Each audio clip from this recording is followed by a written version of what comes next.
Bantah lakukan pelecehan seksual ke mahasiswi, dosen Universitas Riau tuntut 10 miliar rupiah.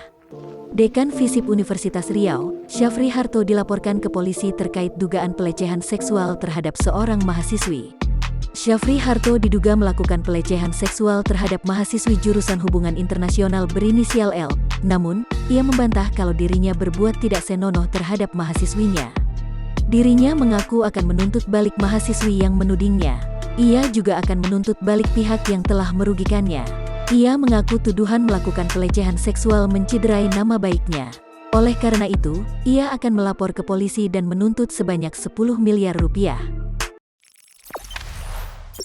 Jangan lupa subscribe, share, komen, dan like ya!